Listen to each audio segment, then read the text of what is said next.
Sabi pun, selamat pagi, pemirsa Berita Lampung kembali hadir menjumpai Anda. Bersama saya, Iin Hermayani. Sejumlah berita aktual dan beberapa informasi menarik lainnya telah kami siapkan untuk Anda. Berikut berita utama hari ini.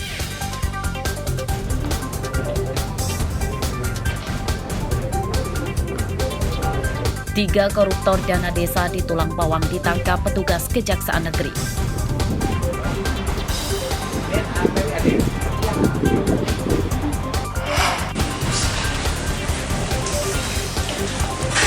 Dua penyelundup 30 kg sabu-sabu diringkus di Pelabuhan Bakauheni, Lampung Selatan.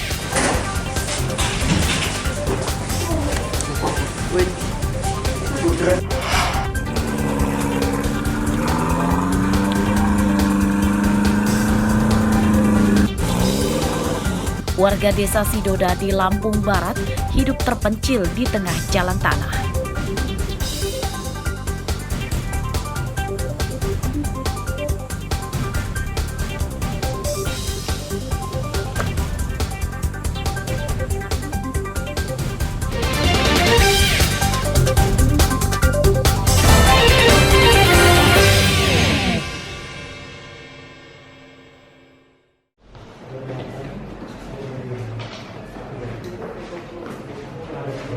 Tiga koruptor dana desa Gedung Meneng Tulang Bawang Kamis yang ditangkap dan ditetapkan sebagai tersangka oleh Kejaksaan Negeri setempat.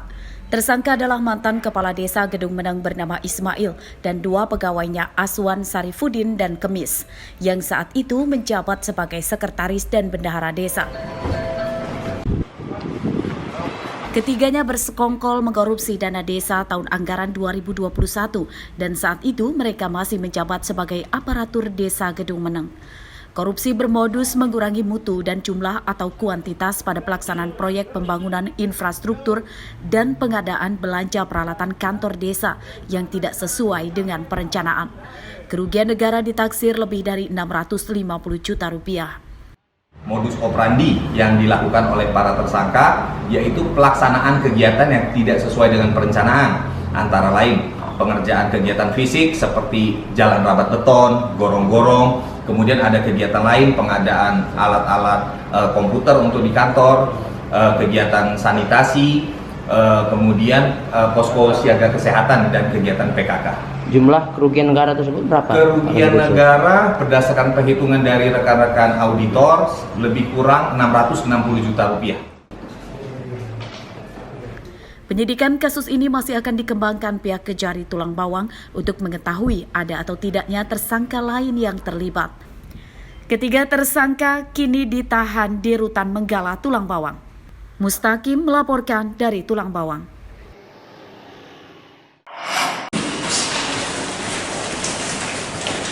Dua penyelundup 30 kg sabu-sabu ditangkap polisi Polda Lampung Kamis siang.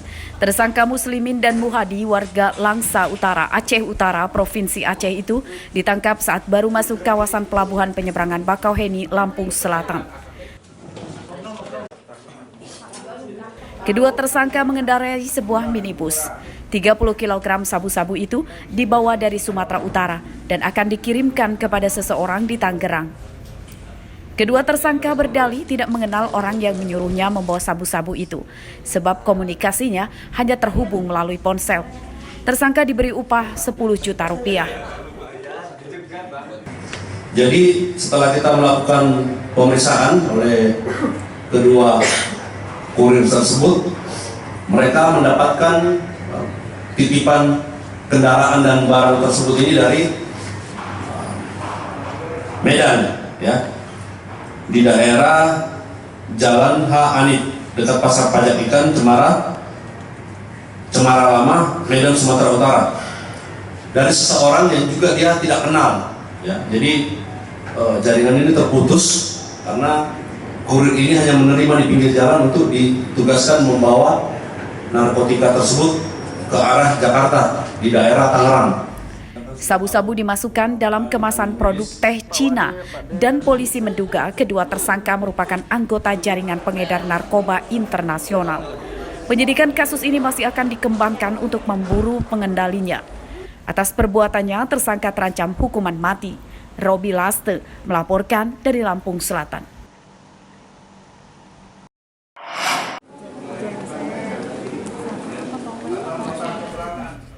Sidang kasus pembunuhan bos kelapa bernama Sadiem warga Kelurahan Penengahan, Kecamatan Kedaton, Kamis pagi memasuki tahapan persidangan di Pengadilan Negeri Tanjung Karang, Bandar Lampung. Terdakwa bernama Toto Sutarto yang merupakan pegawai korban. Dalam sidang ini, jaksa menuntut terdakwa dihukum 13 tahun penjara. Namun pihak terdakwa keberatan dengan tuntutan itu sebab pembunuhan itu dilakukan Toto secara spontanitas.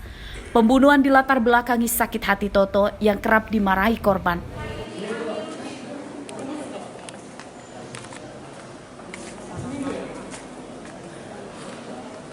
Sidangan itu keterangan ahli pidana itu bukan pembunuhan, namun itu adalah penganiayaan, sehingga pasal yang diterapkan di situ, asal itu kita anggap kurang tepat ya, sehingga karena kita mengacu kepada keterangan ahli. Itu pasal 351 ya.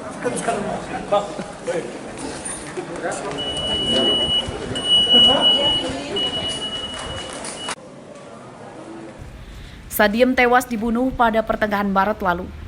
Korban menderita luka 2 tusukan senjata tajam di leher dan kepala. Penikaman itu terjadi di jalan depan rumah korban dan pelaku bisa langsung ditangkap oleh teman-teman kerjanya. Kasusnya di tingkat polisi berlangsung lama karena Toto disebut-sebut pernah mengalami gangguan jiwa. Namun dari hasil observasi di rumah sakit jiwa, Toto dinyatakan sehat. Arsadi Saputra melaporkan dari Bandar Lampung.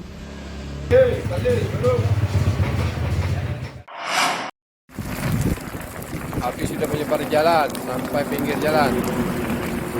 Kebakaran lahan kosong di Tulang Bawang meluas. Kamis pagi semak belukar di lahan kosong di Desa Bugis, Kecamatan Menggala, merambat hingga mendekati permukiman.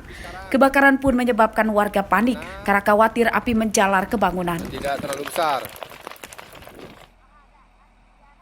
Petugas mengerahkan 2 mobil damkar ke lokasi. Banyaknya titik api yang muncul serta angin kencang jadi kendala petugas memadamkan kebakaran semak belukar yang mengering dampak kemarau.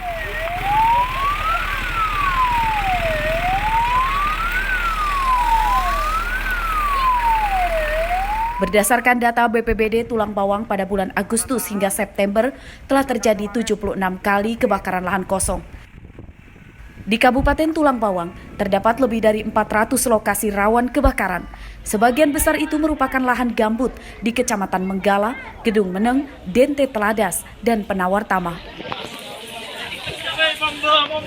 Sesuai dengan pemantauan dari BNPB, itu ada 427 titik hotspot di Tulang Bawang.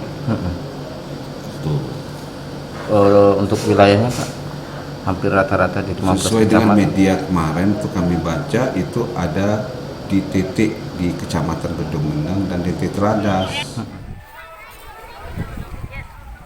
Sementara itu, menurut ahli kehutanan Universitas Lampung, Profesor Irwan Sukri, menyatakan penyebab kebakaran di musim kemarau ada yang disengaja dan tidak disengaja. Musim kemarau dimanfaatkan banyak orang tak bertanggung jawab melakukan pembakaran hutan dan lahan kosong untuk dijadikan lahan pertanian. Hal itu dinilai pelaku bisa menghemat biaya dalam pembukaan lahan pertanian meski itu dilarang pemerintah. Kebakaran itu bukan hanya di hutan saja, tetapi di tempat yang lain yang non-hutan juga bisa terjadi. Nah, penyebabnya itu adalah atas unsur kesengajaan atau tidak kesengajaan. Yang kesengajaan itu biasanya dalam membuka lahan, untuk membuka lahan hutan bagi penanaman tanaman pertanian yang lain. Selamat siang, izin melaporkan kebakaran lahan. Warga diimbau tidak membuka lahan pertanian baru dengan cara pembakaran. Untuk faktor kebakaran yang tidak disengaja, warga diimbau tidak membuang puntung rokok dan membakar sampah sembarangan karena dapat memicu kebakaran yang lebih besar. Mustaqim dan Fitri Amalia melaporkan dari Tulang Bawang dan Bandar Lampung.